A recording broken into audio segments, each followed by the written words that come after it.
So welcome back everyone. How are you all doing? I hope every one of you are doing great. So yes, we are back. Finally back into vlogging. Um, I've returned from my vacation yesterday. So yesterday morning, not morning, in the afternoon. So I couldn't come to the college obviously because it was already half day done. So we are again here today. So I hope everyone is doing great, and yes, you guys are following the content on this channel. I've uploaded the few videos, my internship review video, one live stream highlights, and one more was the bloopers. You'll definitely laugh on the bloopers, trust me on this. So you're already here, guys.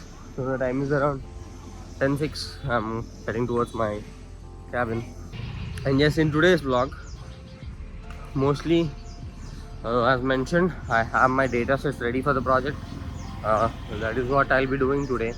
I'll be extracting FFT and wavelet features using the dataset. We'll again see you all in the afternoon. That's all for now because there's nothing much here for the intro. And yes, if you guys are new here to the channel, please do subscribe and like the video.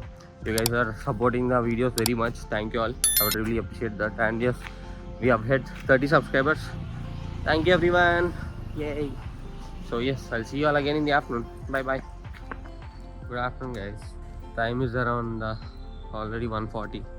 So in the morning session, as mentioned, I was working on my project. I downloaded all the data sets. That took me over 1 hour because it's of very huge size, around 25 to 30 GB. And then I took some time to understand how the data sets worked, what does the data set contain and all.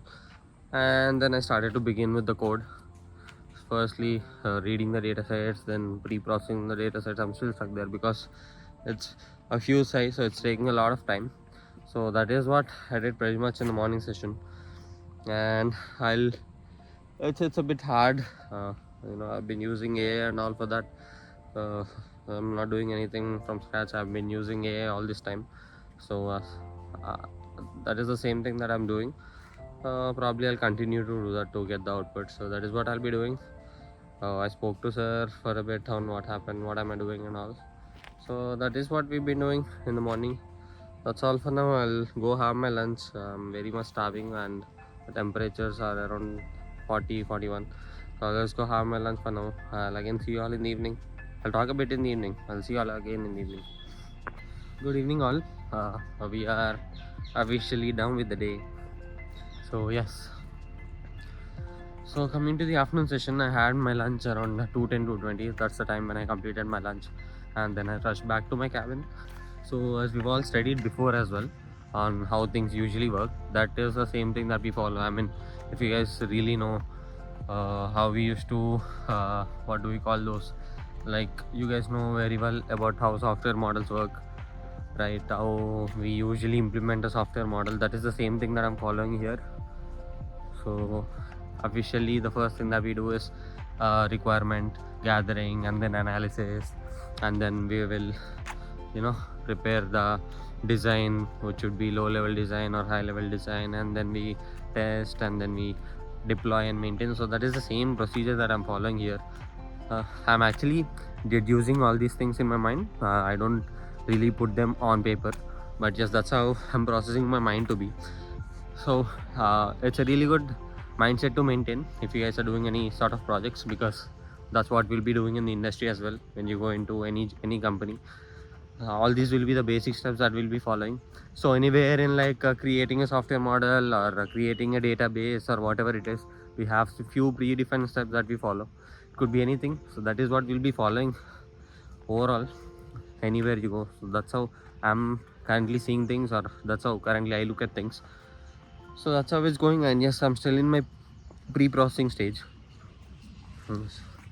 It's a bit hard, but I've actually come to one point wherein I'm currently working on like what do we call this, 14 people's data set. I mean, I have data set of 14 individuals. So it's becoming a bit hard to pre-process because I need to merge all the data, and then that's when I'll start to pre-process. So that's like a bit off for me, because merging 14 because the size goes up to 30 GB. Before I used to do Google Colab. Now I'm using VS Code because obviously Google cannot handle more than 15 GB of our data, so I'll have to use my VS Code. I'm fine working on VS Code because I'm someone who usually work on VS Code, but for all those TensorFlow, MATLAB, TensorFlow, NumPy, Pandas, and all those, I used to work on Google Colab, so I got adjusted to Google Colab a bit, but then it's fine. Coming to the point that I'm talking, so 14 people, 14 individual data sets, merge all those. Pre-processing includes removing null values or noisy data, and all those things we remove using some methods. So that all it's a bit hard working on 14 individuals because I'm not currently doing a full-fledged one. So I've decided to do one thing. So first thing that I'll try out is I'll take an individual data set, and the thing that I'm working on is known as LSTM, long short-term memory is what we call it. So that is what I'm working on right now. That is a model that we are developing, or I am developing. So if you guys are following alongside with me, please learn what an LSTM is and how do they work. You don't need to learn RNNs because RNNs are not being used in the current generation. Instead, we are using this is something that we call as overclocking to RNNs, because LSTMs are a bit of overclocked versions of RNN, so that is what we are using right now. So learn LSTMs. You don't need any background of RNNs to learn LSTMs, so that is what you guys need to learn. And then coming to my thing, I'll just first try it out on one individual's data set, and then I'll as mentioned before, FFT, fast Fourier transform, DFT, discrete Fourier transform, and one more thing is the wavelet that we are following. Wavelet also has again discrete wavelet transformation, but we are using that. So our overall goal is to extract those features. So I'll write out on one individual data set. I'm heading towards the weekend, and I'll have to do it. I'll have to complete that. So after completing one data set, then I'll focus on merging and all, because I need the output first. So I need to look, or I need to verify on how the output is usually working and all. So that is what I'll be focusing on for this weekend, maybe tomorrow and the next 2 days. That is what I'll be focusing on. I'll share a few things. I'll be bringing out the campus tour very soon. So those of you who are watching the video right now, so please do comment if you are excited. We almost reached 30 subscribers. Things are going a bit slow, but yes, we keep the grind. You guys are supporting me very much. Thank you all for that, and I hope you guys are enjoying the content. If there are any further suggestions suggestions from your side, or if you need any improvements in any area, please do comment it down. I'll look into it definitely. That's all for this vlog. My hands are hurting right now. That's all for the vlog, guys. I'll see you all again in the coming one. Take care and just keep learning. So I'll see you all again. Bye bye.